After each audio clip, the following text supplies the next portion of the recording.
Les gars, il y a un truc dont je vous ai pas parlé, c'est le groupe Saint-Mathias. En gros, c'est simple, si tu veux rencontrer d'autres chrétiens, échanger avec d'autres chrétiens et vivre cette fraternité en Christ, frères et sœurs en Christ, c'est sur ce groupe. Et si tu veux grandir dans la foi, la connaissance de la foi et de l'église, c'est dans ce groupe. Bon délire, bonne ambiance, il y a beaucoup de choses. N'hésitez pas à aller dans le lien en description pour checker tout ça.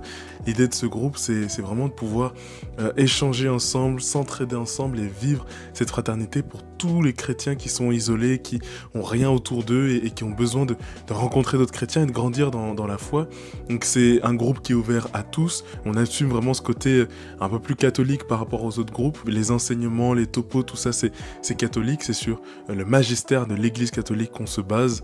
On va vraiment se baser là-dessus parce que on estime que c'est ce qui va nous permettre de vous aider à aller plus loin dans cette connaissance et cet approfondissement de la connaissance de la révélation de Dieu lui-même. En tout cas, les amis, vous êtes les bienvenus. Il y a des rencontres, des appels en vocal les vendredis, donc des petits topos, enseignements.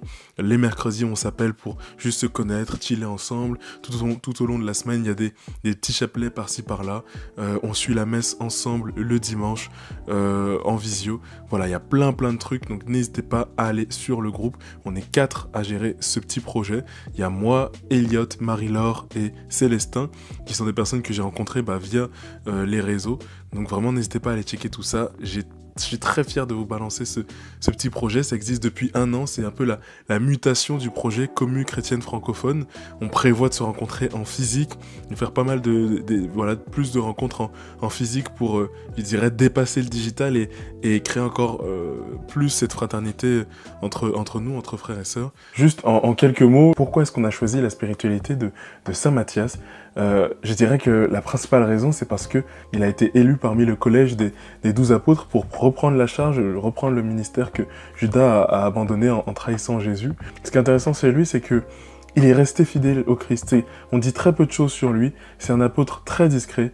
Mais par contre, parmi des centaines et des centaines de disciples, c'est sa candidature avec celle de Joseph qui a été retenue.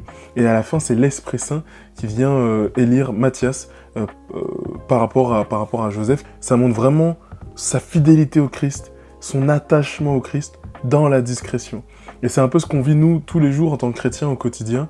On est dans la banalité du quotidien, on est dans la discrétion du quotidien, on n'est pas exposé ou quoi, mais on est appelé à vivre et on essaye de vivre cette fidélité, cet attachement au Christ. Je trouve qu'il représente bien l'ensemble du peuple chrétien qui essaye de rester fidèle à Dieu. Cette idée, cette vision des premiers apôtres, vraiment ce feu apostolique, il est parti évangéliser des contrées lointaines. Et il en a donné sa vie comme martyr, donc martyr pour l'Église et pour le Christ. Tout se passe là-bas, moi c'est là-bas que je serai actif. Je serai beaucoup moins, voire pas du tout actif sur les réseaux, mais dans le Discord je serai présent. Voilà, n'hésitez pas à aller checker tout ça, le lien est en bio. Soyez abondamment bénis, plein de bisous, c'était Constant.